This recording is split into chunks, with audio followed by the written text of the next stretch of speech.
everyone. Thank you so much for being here. We're just going to wait until 11:05 to begin.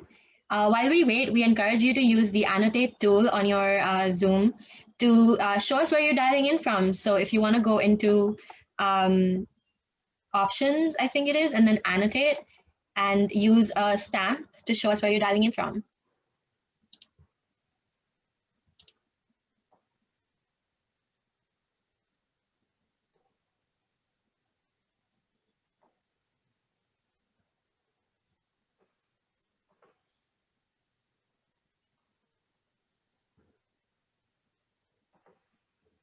Sorry, Jahanvi, can you share again how to get to the stamp options? I haven't found it yet. So my view is going to be a little different than yours. So I'm just going to call on Ruchi to maybe help you out because I'm sharing the screen, so it's going to be a little different for me. Ruchi, do you mind just sharing how you go into annotate? Yeah, for sure. So I'm going to share my screen now.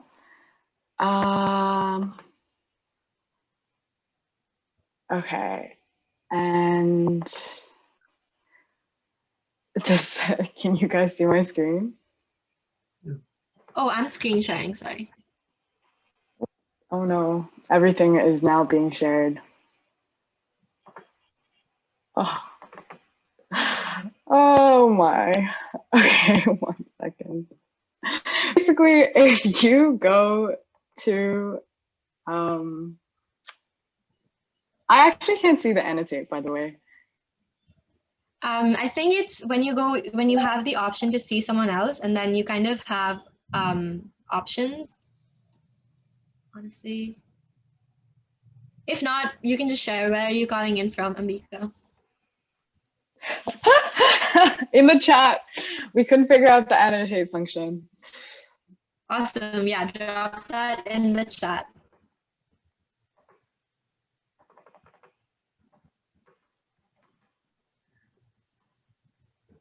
Oh my gosh, so cool. Thailand, nice. Malaysia, Brampton. Okay, so very cool. While we wait, I also want to quickly encourage everyone to share the event on your socials and use the hashtag SDG Impact Challenge on Twitter, Instagram, and Facebook. And also feel free to tag @SDG Impact Alliance and Global Spark. The welcome package is available for download, and I'll have one of my colleagues also drop that into the chat. Awesome.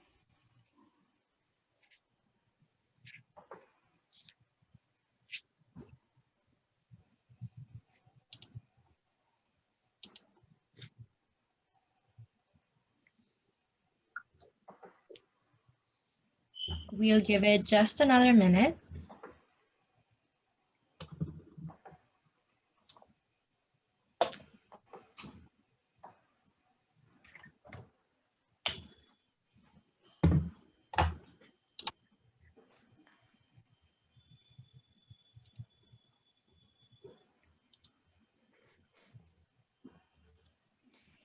Awesome, so it's 11:05 and I'm gonna start.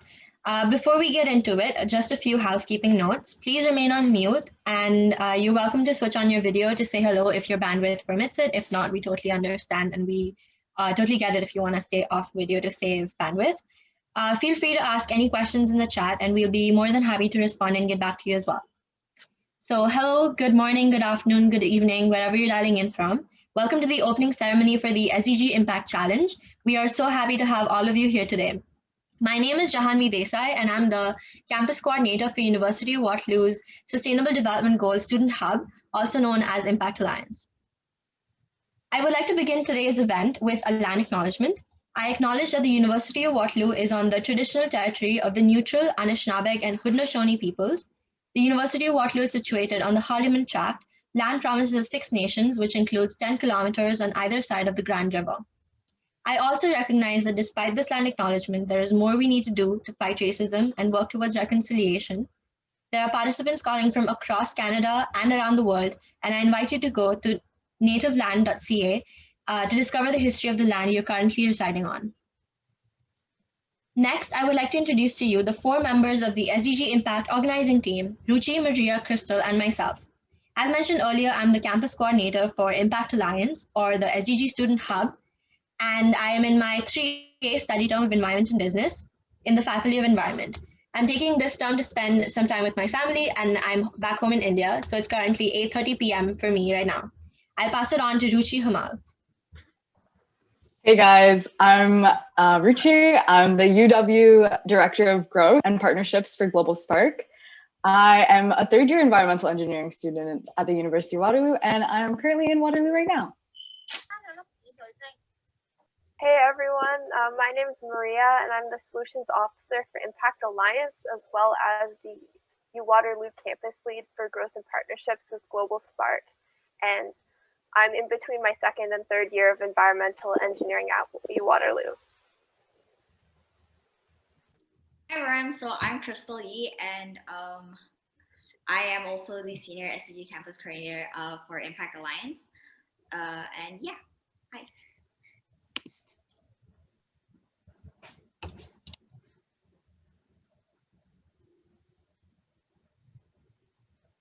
So Crystal started the online SDG Student Hub back when the pandemic first hit, and I'm going to let her talk a little bit about what inspired her to actually start this.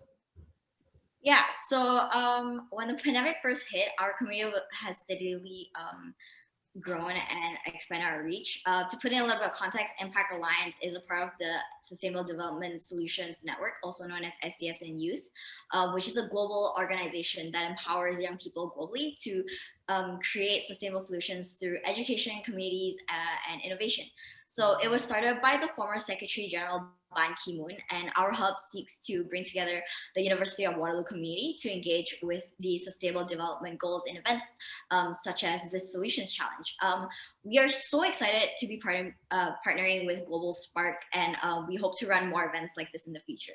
So yeah. So I've been volunteering with Impact Alliance and Global Spark since last May, and these two amazing organizations have really contributed to my perspective.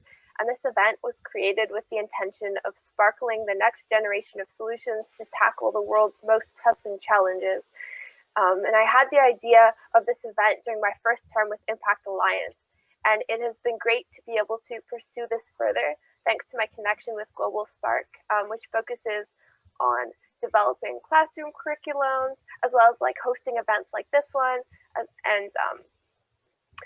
And our team is extremely grateful for the funding we received from the Sustainability Action Fund, as well as National Engineering Month. Without this funding, our Solutions Hackathon would not have taken place. And we would like to give a huge shout out to Matt and Andrea from the Sustainability Office for their constant support and assistance throughout the whole planning process and the organization of this event. Moving on to our opening remarks, our first keynote speaker is Dr. Jean Andre, who's the Dean of Environment at the University of Waterloo.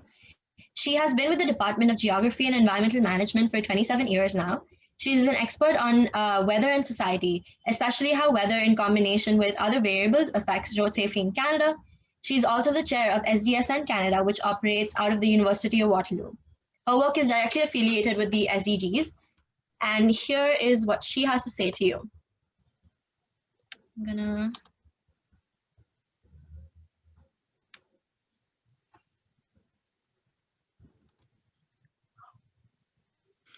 Hello, I'm Jean Andre, Dean of the Faculty of Environment and Chair of the Canadian Chapter of the Sustainable Development Solutions Network.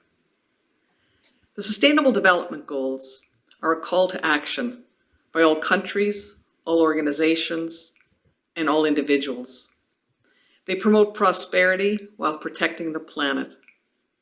The 17 goals recognize the interconnectedness of the health of the planet and the well-being of individuals, and they were adopted by all the UN member states in 2015 as part of the 2030 Agenda for Sustainable Development. This agenda sets out a 15-year plan, and we have just 9 years left. So we've now entered the decade of action, and aggressive action is absolutely necessary. Every year, the Global Network for the Sustainable Development Solutions Network provides a score that outlines each country's progress in meeting these goals. In 2020, Canada ranked 21st in the world with a score of 78 out of 100. On goals 1, 3, 4, and 8, we did well. These goals pertain to no poverty, good health, I just want to quickly quality check in and education, see if everyone can see my screen in the video. Good? Okay. and decent work and economic growth. But on many of the other SDGs, Canada is not scoring as well. Hey, Chandri, sorry, could you pause it 1 second? We actually can't see the video itself. We can only see your slides. I can't even see it. Oh, my bad. Give me 1 second. I'll just reshare my screen. Can you see it now? Mm-hmm. Yes. There's lots of room for improvement. Thank you. We need creative ideas and we need commitment. And I know that you have both. And so I'm so pleased that you're participating, and I wish you the best of the luck. Perfect. Our second keynote speaker is Beth Eden. Beth has worked on numerous sustainability, social entrepreneurship, environmental, and youth engagement related projects with both national and international spans across the United Kingdom, Morocco, and Canada. She is an independent sustainability impact and engagement consultant and helps implement the SDGs in institutions and networks globally. She is currently employed with the United Nations. She is also a University of Waterloo alumnus and holds an honors degree in environment and business with a minor in geography and environmental management. She sat on the Sustainability Advisory Committee for the City of Waterloo and co-chaired the Impact Students Advisory Committee for colleges and institutes in Canada from 2018 to 2020. She is also coincidentally the founder of Impact Alliance. So let's hear what she has to say. Hi, my name is Beth Eden and I work with the United Nations Major Group for Children and Youth, and I am a recent alumni from the Environment and Business programme at the University of Waterloo. It's really wonderful to be able to speak with you all this morning, and congratulations to the Impact Alliance on this incredible hackathon. I'll tell you a little bit more about why the Impact Alliance came about. But firstly, I want to start with the very important question of why is it important that you're all here today? Why do youth matter? Well, in sustainable development, intergenerational equity is absolutely central. Sustainable development was described in the 1987 Brundtland Report and Our Common Future Report as development that meets the needs of the present without compromising the ability of future generations to meet their own needs. With that in mind, youth are absolutely fundamental to creating and implementing these goals into the future. We are the ones that are really going to have to deal with the impacts of our decisions. So that's why I think entrepreneurship is so important, and those skills are very much looked at in the workforce. And so another really important principle of the Sustainable Development Goals is the ability to act local but think global. So we're creating solutions on the ground and we need those, but we have to also think about our impact in the rest of the world. And the Sustainable Development Goals first started as the Millennium Development Goals, and these goals focused solely on developing countries and health indicators. However, the United Nations found that we need to actually integrate these goals on a global scale with the 193 members of the United Nations.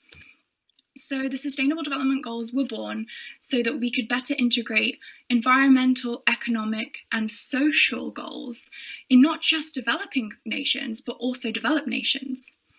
And the concept of collaboration is really key, and that's why we created the Impact Alliance. When I was a student at the University of Waterloo, I found that I never really spoke to engineering students or people in the health faculty, and I was very much focused on my environmental efforts, but there was so much incredible stuff that was happening across the scale of the campus. So we founded the Impact Alliance, which is built on collaboration and intersectional sustainability. The way that we pushed forward this concept was through a campus-wide goose chase scavenger hunt. So we were able to link all of the amazing initiatives and events through different clubs and services to an SDG through an app. And we did on and offline hunts and activities where you gained points and prizes. And then this finished off with a the Global Solutions Conference, which was a regional conference on the SDGs and about how we can better work together and collaborate to better implement these solutions. So really, the most important thing here is about coming together, because we have so many incredible minds across universities in Canada and beyond, but the more we come together, the bigger impact we have. And so keep pushing this forward and using the skills of entrepreneurship to create those sustainable solutions. Another really important part of my work and what I've seen in now coming into the workforce is the power of networks. So I started off my work with a global charity called World Merit, which worked on advocacy for the SDGs, and I founded councils across Canada to work on local action by getting people to work together in their local community through cleanups, through events, through fundraisers for different homeless organisations. And there's really so much power in that, and I really think community development is where it starts, and we recognise this on a global scale. That moved me on to working with the Sustainable Development Solutions Network Canada out of the University of Waterloo, building their youth network and creating these hubs of action, which now Impact Alliance is formally affiliated with. The networks and the programs that they're creating is very transformational, and they don't just have an impact on the local campus by bringing people together, but they also, this has a ripple effect across the Canada and the world. And this leads me on to how I got involved with the United Nations Major Group for Children and Youth. This is a major group that is part of a policy advocacy process in the UN bodies. So they provide youth a say to UN agencies and increased representation. As you know, intergenerational equity is absolutely fundamental when we're creating anything to do with sustainable development. So here's some key facts and some things to remember as well. That the UN can't enforce the SDGs. It's not politically binding, so it's very much the case of local players like yourself to implement them. And Canada released in 2019 a national strategy to implement the SDGs across our governments in Canada, and we were part of that consultation for youth as part of our Global Solutions Conference. And you can look up these indicators and look up what Canada is doing towards the SDGs. I highly recommend that through the SDG unit.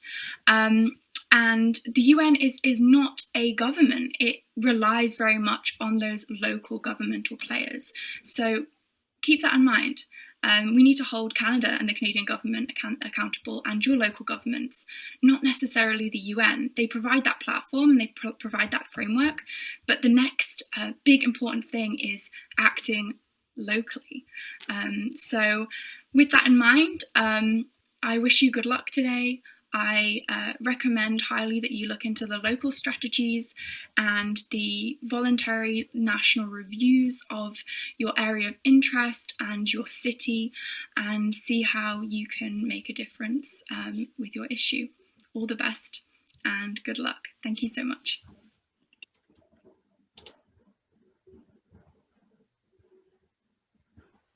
Now we will hear from Dr. Mary Wells, who is Dean of Engineering and an adjunct professor in the Department of Mechanical and Mechatronics Engineering at the University of Waterloo. For 5 years, Professor Wells was chair of the Ontario Network of Women in Engineering, and she is widely respected for her work including attracting, engaging, and retaining women in the engineering industry, as well as her strategic leadership in building collaborative and fruitful relationships within a university setting that creates exciting and empowering opportunities for researchers, academics, and staff. let's listen to Dean Swell's words on the importance of addressing the SDGs in our community. Hello, everyone. My name is Mary Wells, and I have the honor of being the Dean of the Faculty of Engineering at the University of Waterloo. I would like to congratulate the University of Waterloo's SDG Student Hub, Impact Alliance, and Global Spark, the two organizing teams for their leadership in creating the SDG Impact Challenge. The United Nations 17 Sustainable Development Goals, or SDGs, are our world's call to action to address some of the most important and pressing challenges facing humanity and our natural world. The SDGs call for systemic changes to safeguard our planet, make societies more inclusive, and make our economy more sustainable and just. All of you are our future and the ideal agents to be at the forefront and leaders of the sustainable development movement. I urge each of you to think about what we can do both individually and collectively to address these very important issues. I want to challenge all of you to take action and find ways both in your local community, but also more broadly, to meet the SDGs and make our campus and community more sustainable. Finally, enjoy the SDG Impact Challenge event and have some fun. Thank you. Perfect. We also want to thank all of you for registering and taking part in the SDG Impact Challenge. Our team was extremely pleased with the excellent turnout today, and we're very excited to see all the solutions you come up with. I would also like to take this opportunity to quickly thank our partners, Natalie and Simon from the Interdisciplinary Center on Climate Change, or IC3, Ambika Opal from the Waterloo Institute for Sustainable Energy, or WISE, and Kelly Sue from Food for Kids Waterloo region, all of whom have provided us with problem questions and their constant support as we plan this hackathon.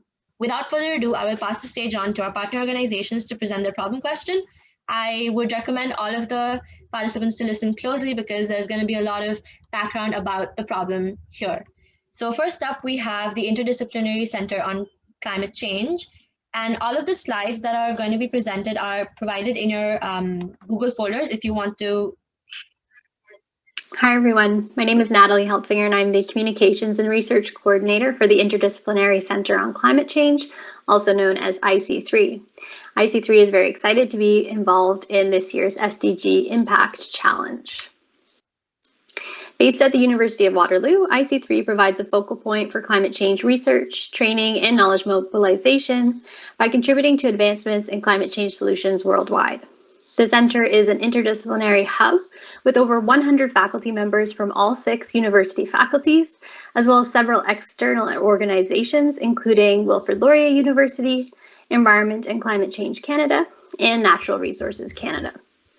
Our members share information and develop new ideas and tools while strengthening connections to community, government, and economic sectors across Canada and internationally through their climate change research. The Sustainable Development Goals are at the core of many research projects and initiatives conducted by IC3 and its members. And SDG 13, climate action, is a predominant focus. With IC3's growing network of interdisciplinary experts, other SDGs, including but not limited to SDG 7, which is affordable and clean energy, SDG 9, industry, innovation, and infrastructure, and SDG 11, sustainable cities and communities, are visible across research areas. IC3 is directly addressing SDG 13 by contributing to the implementation and planning of the University of Waterloo's Climate and Energy Action Plan, Shift Neutral. Shift Neutral is Waterloo's first institutional climate action plan. It lays out key directions and actions that will be mobilized across campus to enable a shift to carbon neutrality by 2050 and increase the energy efficiency of university campus. Reducing the university's GHGs through actionable targets is necessary to achieve carbon neutrality by 2050. One issue that needs to be addressed to achieve carbon neutrality, and which is relevant to the U-Waterloo community, is travel and commuting. Before we take a closer look at sustainable travel at Waterloo and the emissions from student travel to and from campus, it's important to understand the bigger challenges as well as why sustainable travel is so important.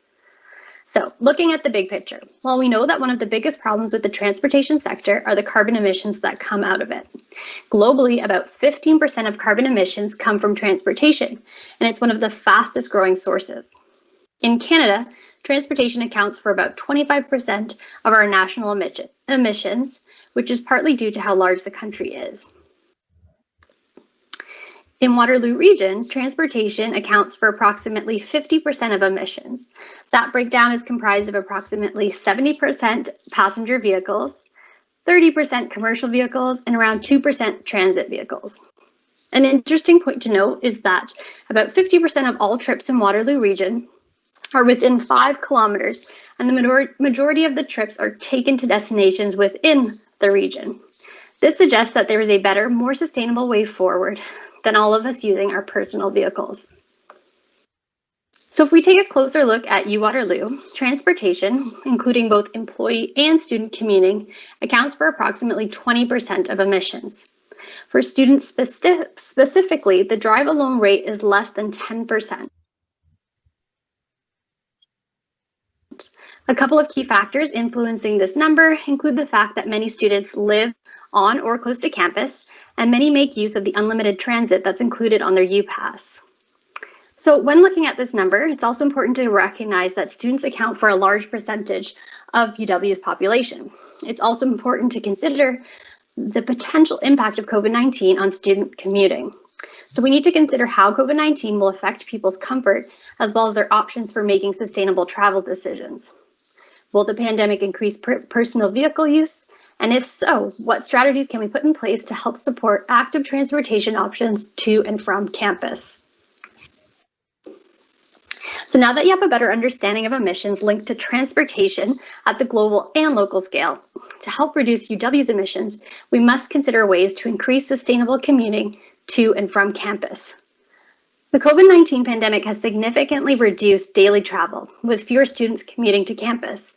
This has temporarily reduced emissions. However, as we transition to life back on campus, it is crucial that we explore sustainable commuting options to maintain reduced GHG levels.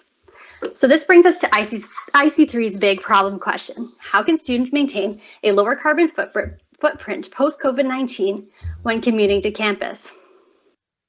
As you look at options to reduce emissions from student commuting, consider how your solutions may impact other SDGs, such as SDG 10, which is reduced inequalities, and SDG 11, sustainable cities and communities.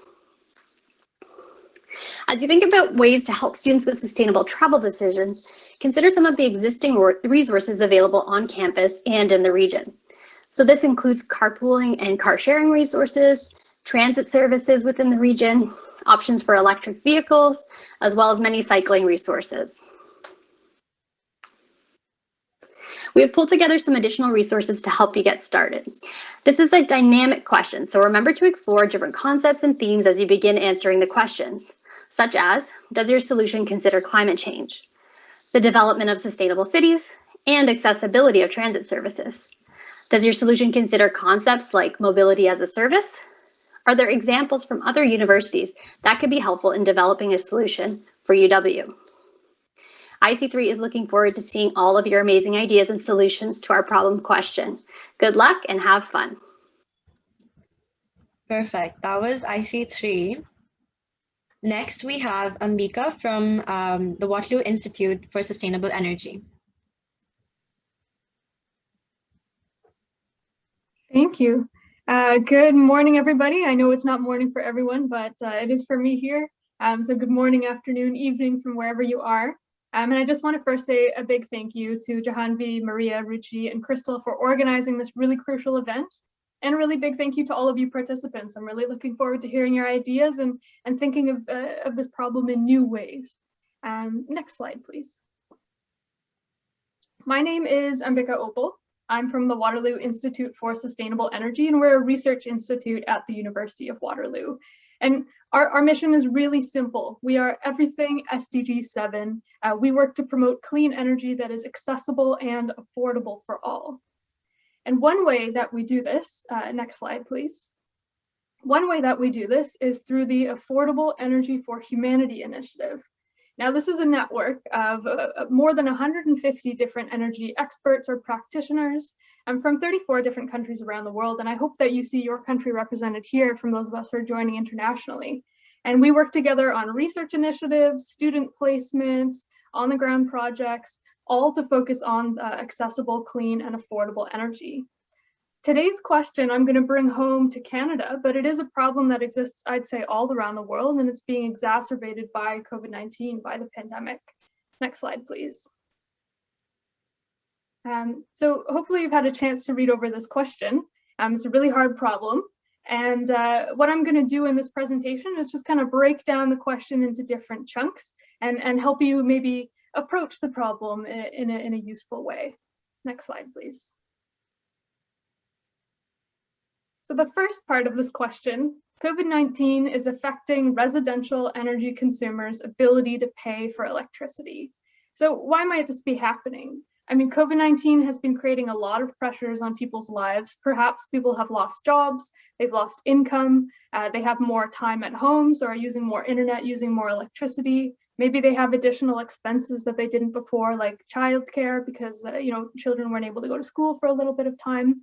And all of these things, it's different for everybody, but all of these things impact people's ability to pay for services like electricity.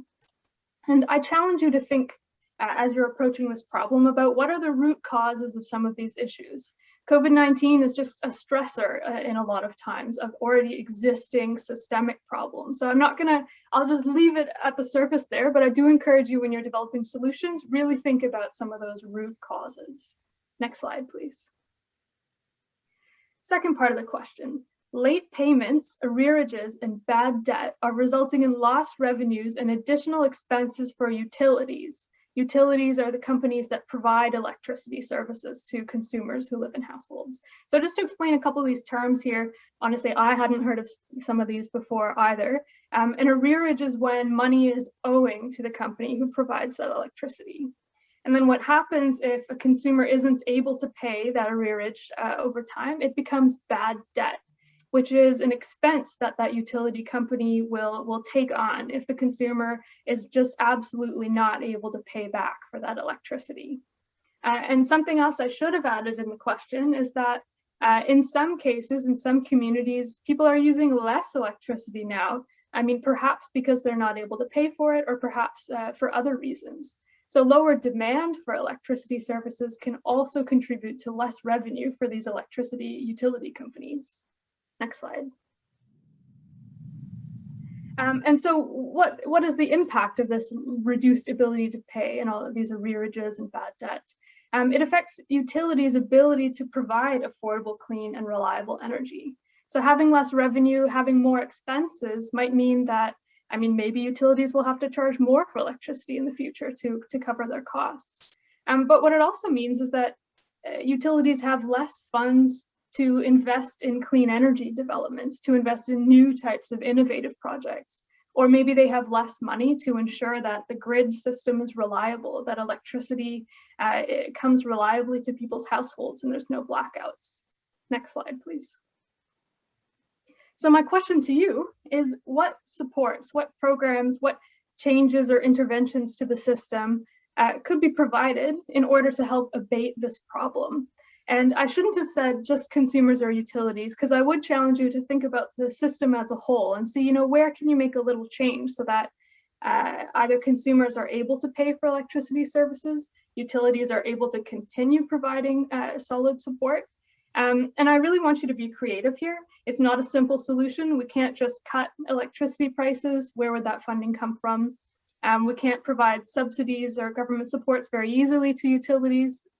So I really encourage you to be creative here. Next slide.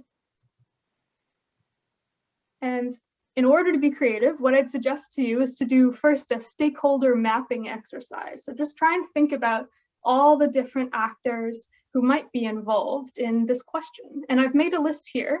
It's certainly not exhaustive, but you might notice some ones that perhaps you didn't think of, like neighborhood organizations or the employers where consumers come from. So really encourage you to do that as a first step. Next slide. I've provided a few resources here for you. A lot of them are very long. I'd encourage you to read the executive summary only and then decide, which portions of the report you'd like to read. But there's some really great statistics and information about how the electricity payment has changed over the last year due to COVID-19. Next slide, please. So if I was to offer some final thoughts, I just want to say this is a hard problem. I mean, if we had a great solution, it would have been implemented already. So what I really want you to do is come up with creative, big picture, new ideas. I don't want you to worry about too much about real world constraints right now, because we're kind of in an ideation stage. I really want you to think about the whole system and what's a creative way to provide a small solution.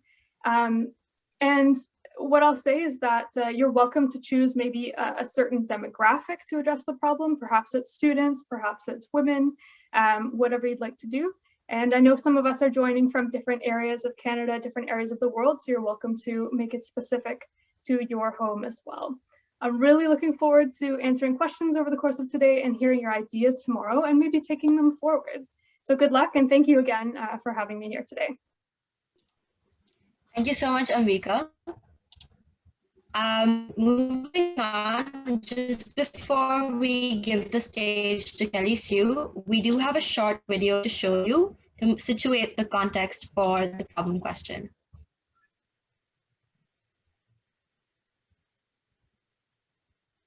Hi, Kelly Sue Oberly from Food for Kids Waterloo Region. Wanted to give you a little bit of background on why we do what we do. We feed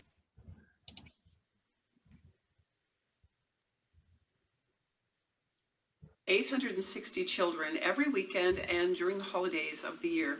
It's $1,000 to feed one child for an entire year, but we feed every child in the family ages 1 to 14. They will leave from school on a Friday with a bag like this for every child, and we put individual items in the bag. So this is one of the issues that we have in providing food for them, is that many of the items that we receive for the kids are in plastic. And so because they're individual items, we would love to find a solution on how to get halal food, other foods that are prepackaged for the kids that we serve. You can see here that we have bread put into bags as well. There are other items on this side. You can see that we use individually packaged applesauce and fruit, and that we have fresh fruit and vegetables that go in the bag. But this is the thing, they have to take a bag home. They have to carry it home from school. And to make it healthy, we have to make sure that the kids can carry this in a way that when they get home, they actually don't have a lot of damage, or they haven't lost it in a trail of food down the street as they try to go home. So so good luck. I hope that this has given you some insight. And perfect. So now I'll be giving it off to Kelly Sue to discuss, who's the Executive Director for Food for Kids Waterloo Region. Well, hello. Thank you so much for having us. We're a very, very young organization. So to have the skill sets of everyone across the world who is participating today, and the enthusiasm and the excitement that we're feeling with the knowledge that perhaps we can find some solutions to some of the issues that we see on an everyday basis. We're not going to talk about hunger per se in this particular challenge, but more so on the delivery of the product to the children. In Waterloo Region, and we are speaking only of Waterloo Region, although there are many, many communities across Canada, because we know that there are over 1.2 million children living in food insecure homes. We're talking about severely food insecure children here within our community. Approximately 2,500 to 4,000, and why there's such a range is because we know that COVID and the pandemic have created situations within lower income families that have put more and more children and more families into food insecurity and severe food insecurity. So our mission is really around providing food for children. It's about ensuring that they have food when they leave school, because there are school programs that run during the week. And so our focus is when they leave on Friday, that do they have, or Thursday, depending upon PD weeks, do they have enough food to get through the weekend to sustain them physically and emotionally? Because many of these kids feel very distraught, obviously, when they can't eat, when there isn't food available for them, and they go back to school on Monday malnourished, and often with internal angst, and this doesn't help them in trying to ensure their development as they grow. So the other thing we do is, so we have two distinct programs. One is weekend for the 40 weekends of the year, but then we have the 12 weeks of holidays, and the pandemic, of course, created many more than 12 weeks of holidays. So during those holidays, we feed the children every single day. So we provide groceries to the families. That would include every child. And it makes a very large difference in their worlds. So the pillars that we have that you need to keep in mind is our food content and quality. When we put a bag of food out for the children on the weekend, they receive 16 to 20 items in this bag. They're all individual. They're not for the entire family, it's just for them. So they have their very own little package of food that will sustain them for the weekend. The other thing is the quality of the food. We have to make sure that the quality is meeting all the areas that of concern. So proteins, dairies, and of course grains and cereals, and then even some treats that will normalize their living situation. The issue with the food content and quality is that everything has to be shelf stable. So that makes it difficult because the kids are carrying these bags home and they're taking them, and sometimes it will take them an hour and a half to get home. So you want to make sure that they're going to make it and they're still going to be able to eat the food when they have it in their own home. The other thing is access. Many of our children in our program, their families can't access other resources to get food. They may not have vehicles. They oftentimes are running two jobs. They're working two jobs where they make minimum wage, and their children are left often to make their way home themselves and to even make their own food. So it is important that we deliver the food to the children where they are. So during the 40 weekends, the food is delivered directly to the children at their schools.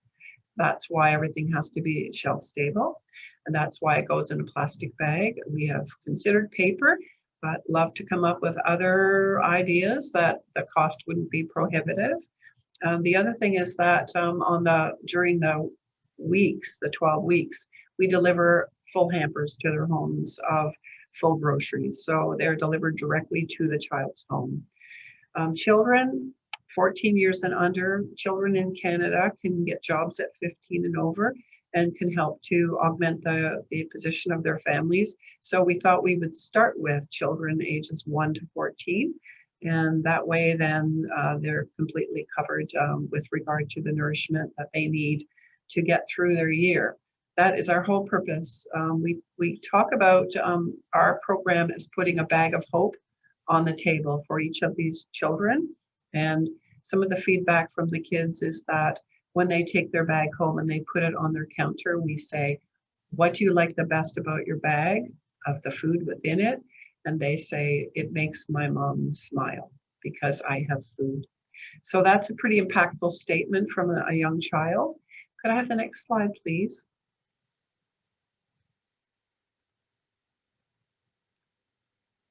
John B., can I have the next slide? Can you get it?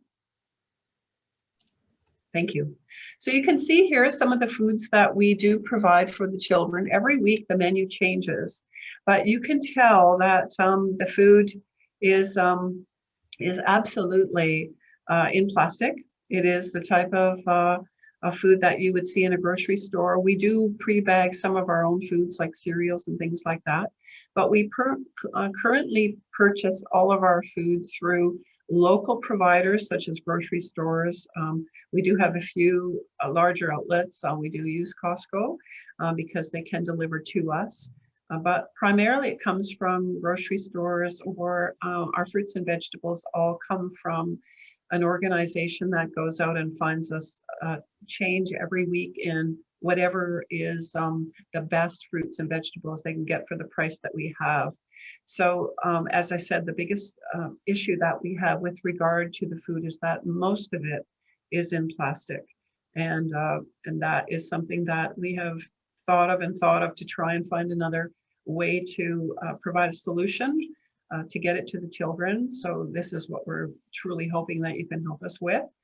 And so we really want to ensure that we use local providers, because we are a local organization, and our children are all from one region, Waterloo region.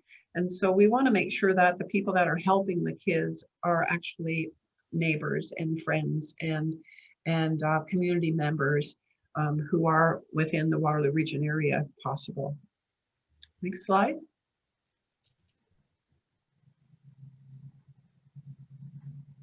So there's a couple of goals that we are looking at. One is zero hunger. Obviously, our organization is focused on ensuring that the children that live with chronic hunger, this is not emergency hunger. We are not a food bank. These are children who go day after day after day, year after year, and the children that we serve now, the 860 kids that we are serving at the moment, they have been with us since day one. So we started with 19 in my dining room, and in 4 short years, we're now at 860 kids, and the 19 are still with us. So it is a problem that, that we have to find a solution for.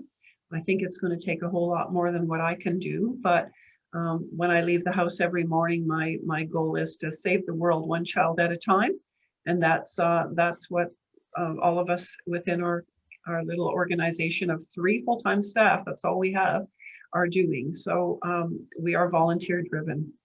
So you can see that the pandemic did really, really hurt us in a way that it was the children. When I say us, I mean the kids. And it's not we as 3 staff, it's all of the children that need our support. So we did have a couple of things that happened. We did provide grocery cards instead of food over about 2.5 months during the beginning of the pandemic when we were in complete shutdown. And that's because we could not access the food. It was impossible for us to get enough food to feed every child. And we absolutely make sure every child gets the very same thing in their bags.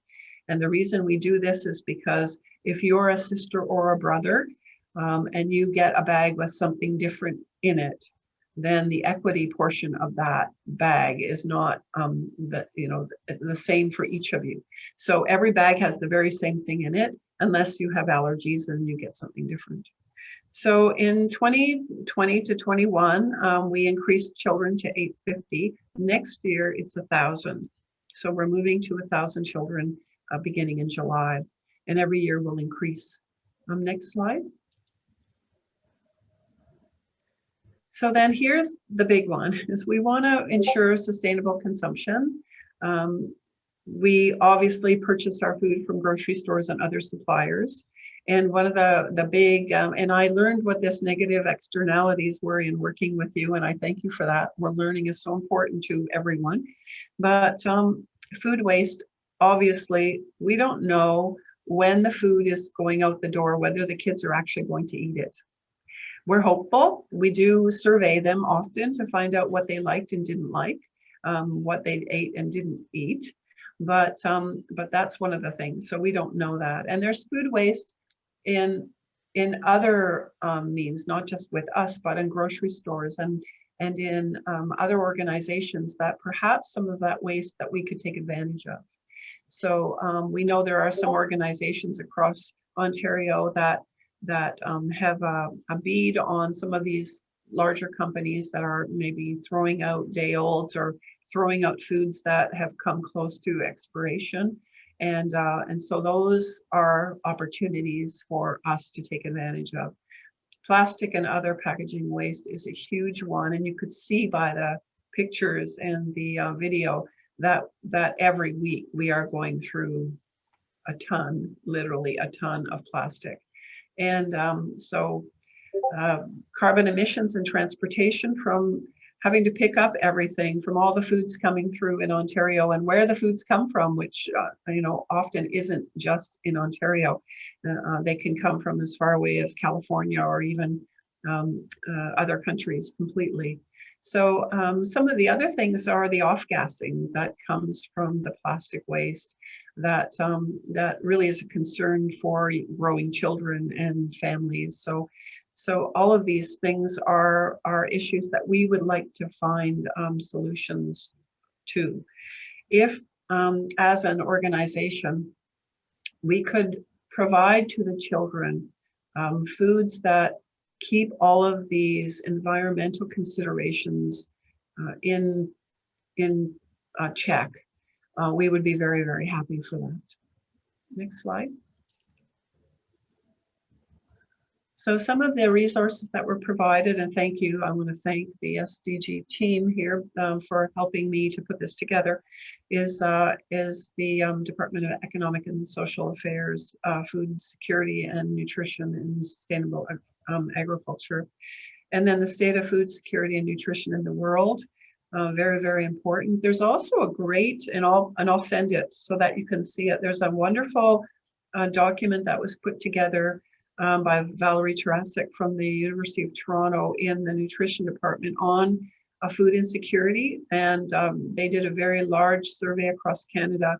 And so it's Canadian based and it breaks out in regions. And that will give you a very clear indication of what we're looking at, even for our region, but for all the regions across Canada. So I'll make sure that you receive that. And then obviously goal 12 is sustainable consumption and production and chemical waste. And then overall, the future is now, science for achieving sustainable development. So we are very thankful as a very young and small organization to even be considered for this challenge. And we're hopeful that you can come up with some very new and innovative ideas for us to try and meet some of these goals, because it's important for our children and as they're growing. So thank you very much for including us. Thank you so much, Kelly Sue. Next, I want to introduce our wonderful panel of advisors. So I hope your brains have started thinking about the problem questions. And I just wanted to let you know that we have advisors available who are there to guide you when you start the process of hacking. So our advisors are going to be available from 5 to 5:30 p.m. today and 10 to 10:30 a.m. tomorrow. Matt and Andrea are from the Sustainability Office at the University of Waterloo, and they are at the forefront of championing our sustainability efforts. They are available to, for lending expertise on any of the problem questions. Professor Clarence Woodsma is an associate professor from the School of Planning, and his recent projects have included analyzing Ontario's transportation sector and understanding climate change impacts and adaptation. He's available for answering questions related to the IC3 problem question. We also have Stephanie Scott, who's a professor in geography and environmental management.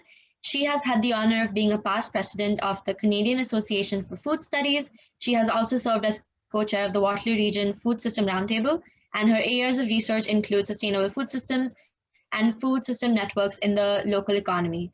She will also be available for the Food for Kids problem question. We'll also have our partners present to help advise. Ambika from WISE, Simon and Natalie from IC3, and Kelly Sue from Food for Kids will also be online on Discord. Now for a breakdown of the event, after we finish up with this open ceremony, we'll open up some breakout rooms that you can connect with your teams and then transition to Discord to start brainstorming. Now it's up to you to decide how you work, the time at which you work, how you break down the tasks. And as John B. mentioned, today at 5, well, from 5 to 5:30, the advisors are going to be available to answer questions. So we encourage you to prepare questions to ask them during these times, and you'll be able to connect with them on their respective channels on Discord, which we will show in a little bit, and try to prevent asking the same questions time and again. And then tonight at 9, our volunteers will be available to answer another round of questions on Discord. Advisors won't be present, but if you have specific questions, they will be available again tomorrow from 10 to 10:30 a.m. to answer questions. starting at tonight at 11:59 p.m., submissions will be open. So before that time, we won't accept any submissions, but the submission link will be provided here or in your information package on Google Folders, which we will share with you. And again, tomorrow 10 to 10:30, the advisors will be available. And submissions will close at 11:59 a.m. tomorrow, so that's a hard deadline to submit submission form. And then we'll have a closing ceremony starting tomorrow at 12 p.m. EST. And the link will be sent in a follow-up email to this opening ceremony. And it shouldn't, the closing ceremony shouldn't last more than 30 minutes. And the purpose is to announce and introduce the judging panel, discuss next steps, and for the results of the hackathon and implementation opportunities. And this is mandatory for all participants to attend. And our judges will grade the solutions, and winners and honorable mentions will be shared over email and on social media by the end of next week.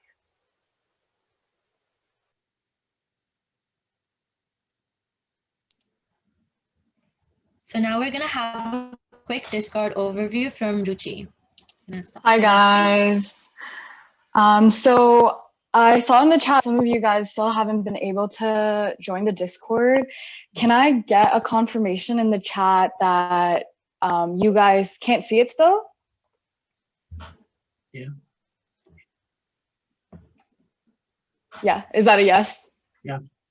Okay, so I'm gonna start sharing my screen.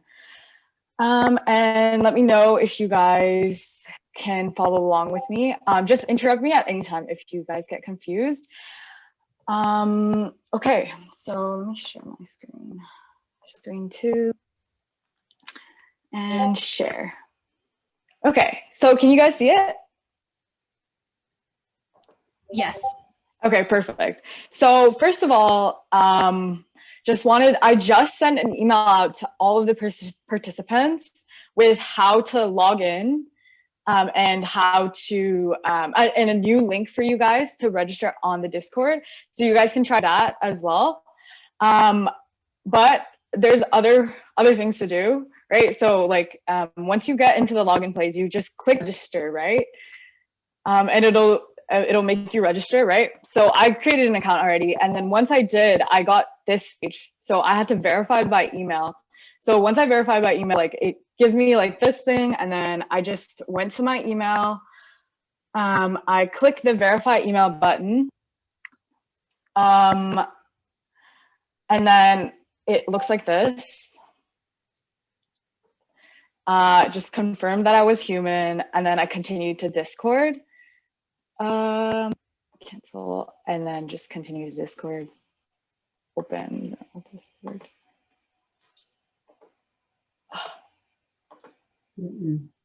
Okay, so here I am on Discord. Okay, and then so now I'm gonna add a server. And then I already have an invite, right? So I'm gonna join the server, and the invite was just sent to your email. So let me just go check if I still have it. Wait, sorry. So can somebody tell me how they're feeling right now? Like, can they see all of this? Yep, we can see a screen. Okay, but like, how are the participants doing? Like, how do they feel? Like, are you guys able to come onto the server now, or? Okay, well, regardless, just click join server. Yes. Okay, yeah. Perfect. Okay, so once you're here, you join, right? You see this amazing screen, and then you click this thumbs up, and that will give you access to everything else. You are now an attendee, and you can see all of these things, right? So one thing you can't see is your team page.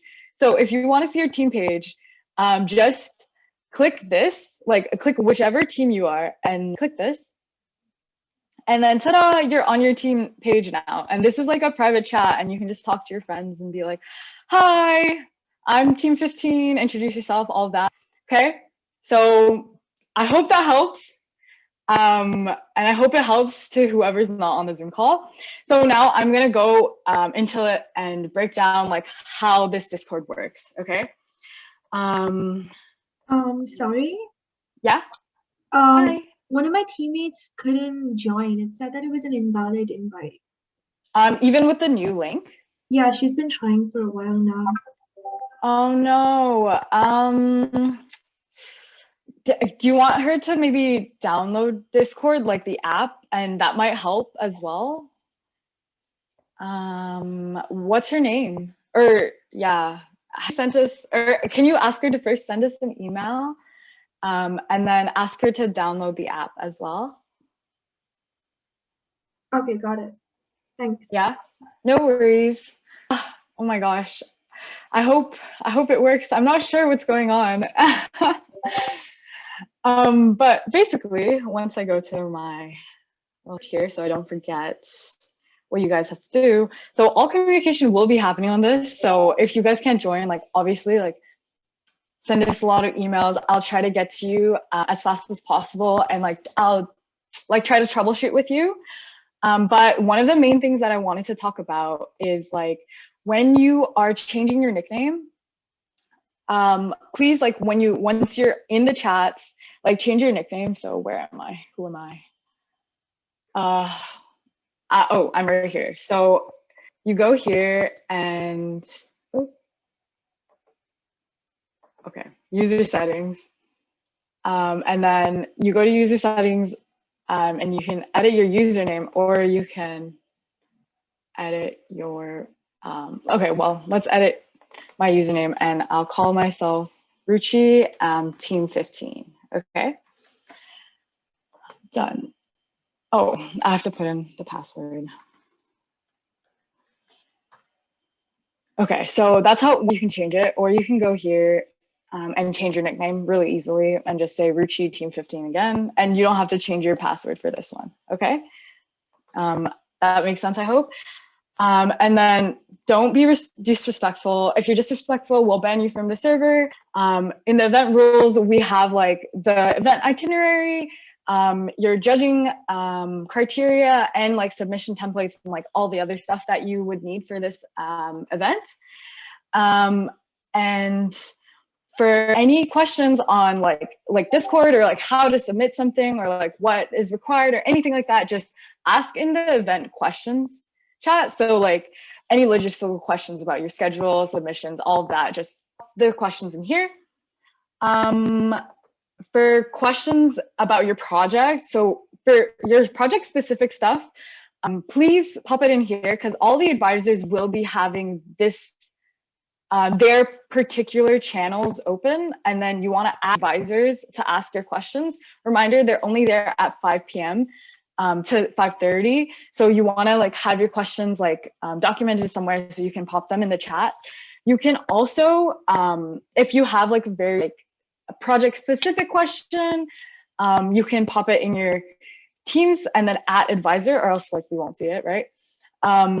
But we really like encourage you guys to kind of this one, because this is like the main thing advisors will be using. Just like you guys, like some of them are really new to Discord, so it might be confusing for them. And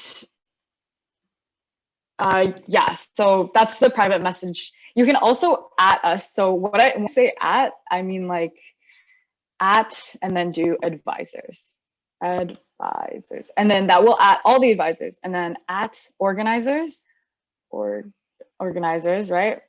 And then at volunteers, and there will always be a volunteer on the call. So I'll get into that though. So now to connect with your team, if you guys are on the Zoom, that's great. If your friends aren't on the, or like if you guys are individuals and want to meet with your team, this is like a great place to do it, because we're gonna be doing breakout rooms soon. But just a reminder, like if you want to meet with your team, you have to click one of these so that you get to your private channels, right? And then yeah, so that's basically it. 5 p.m. today and 10:30 tomorrow, advisors will be on. 9 p.m. today, all of us will be on. But if you have any questions, you can just populate the chat and just like volunteers and organizers whenever you need to. And the volunteer, like one volunteer will always be on the information. So if you ever get scared or nervous or something like that, you can kind of click one of these call buttons, like the call option, and then like we'll be there to like kind of assist you. And to disconnect, I know some people had trouble, so like to disconnect, you just this button right here, and then you disconnect. So that's the overview of Discord. Let me know if you guys have any other questions. And for those of you who have friends who can't join Discord, please email me or email the general, the SDG Impact Challenge Gmail. Yeah, so that's all for now. I can't see if I have any questions, but let me know if I did. If not, I'm going to pass it on to John V. Perfect, thank you. I'm gonna go back to my, so we might be running a little over time, and I apologize in advance for that. We would just appreciate a little bit more of your time because we're gonna get into the judging criteria and the submissions now. So these are the judging criteria you will be assessed on. The first is the quality of the solution. How effectively does the solution help solve the problem question? Does it encourage positive change in the community? Second, the feasibility of it. How does the cost of developing the solution fare when compared to the value it would generate? Third, is it easy to understand? Would it be user-friendly if implemented? Fourth, how innovative is it? Is it an original or a fresh approach to the problem question? We also have marks for the presentation. How well was the solution presented in the pitch? Did it give a good idea of the purpose and effectively communicate the outcomes? We also have a section for relation to the SDGs. How does it advance the sustainable development goals in the community? We've also given our judges an option to award a bonus mark. So this is they reserve the right to award this bonus mark if they're convinced that the solution is going to be successful if implemented, and the way that the team approaches and solves the problem is unique and the submission stands out from others.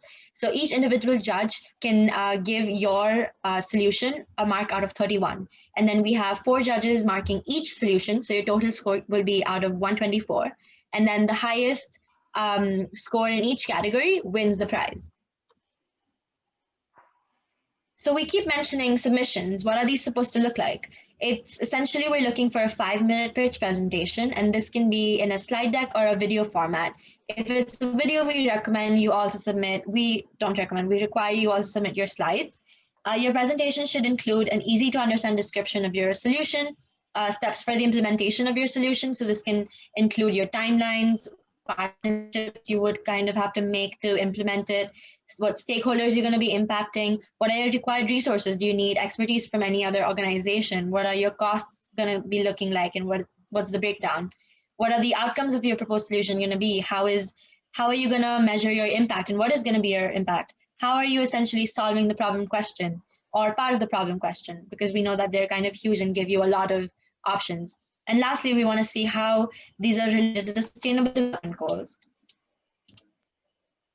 A few tips to keep in mind.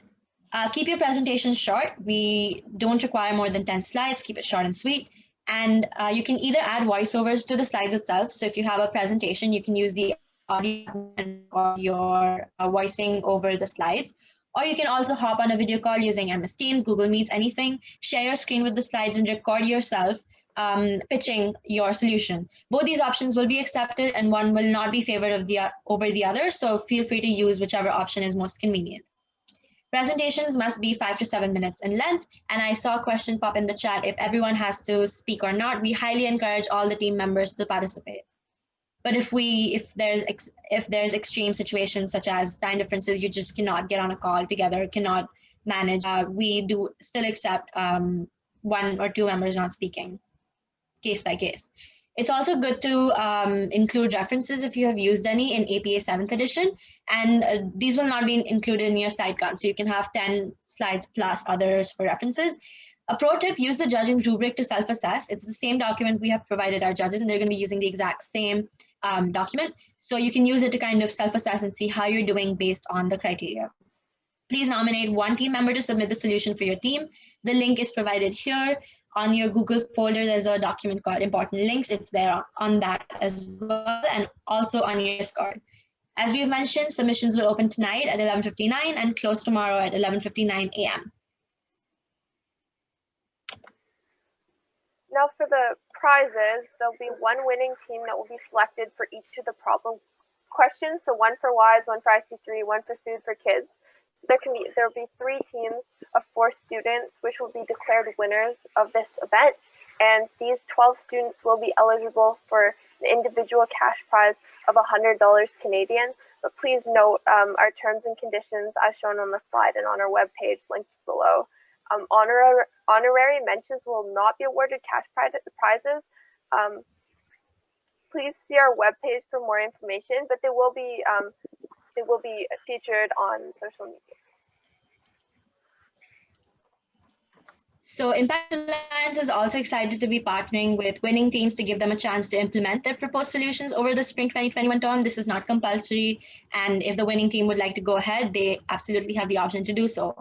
However, if you didn't win and you're still really interested in implementing your solution, you can reach out to me, and my email is given there, and we'll review your proposal on a case-by-case basis and evaluate for possible implementation. We'll be sharing a lot of exciting resources and connections tomorrow at the closing ceremony, so stay tuned for that.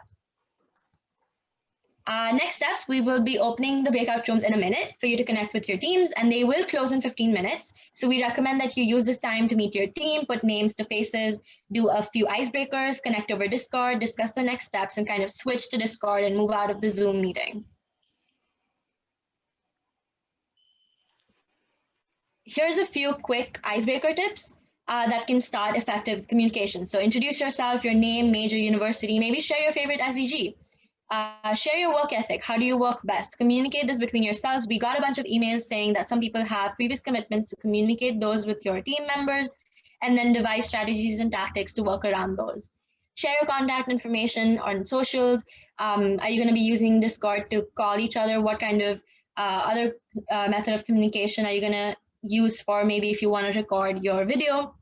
Some fun questions to get the conversation going is, if you had an option to choose a last meal on Earth, what would it be? What's your best movie for a rainy day? And the biggest conflict of all, are you DC or Marvel?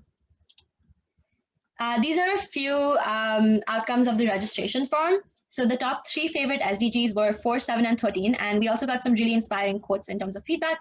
And we hope you realize that some of the work is so meaningful and impactful, and your participation is really, really appreciated today. A few quick reminders: the organizing team is here to help. You are free.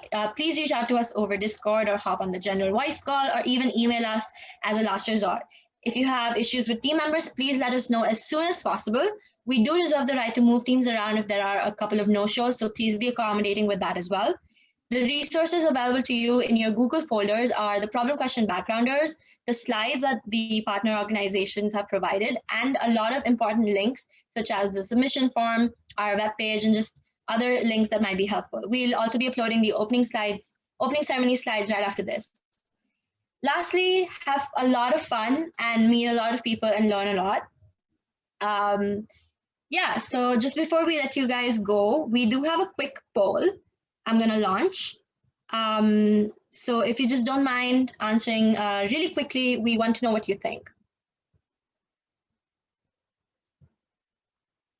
I'm going to give that a couple of seconds while you guys enter that. And I'm going to get my colleague Ruchi to get ready to open the breakout rooms. But happy hacking, everyone. Thank you so much for coming to the opening ceremony. I really apologize for going over time. And please reach out to us if you need any support throughout the event. Have a lot of fun.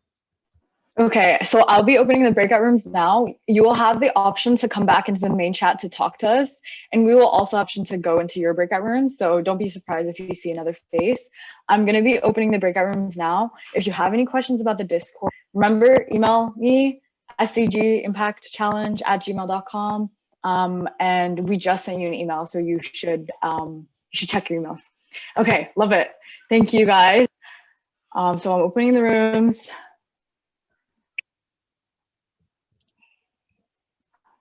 Everyone.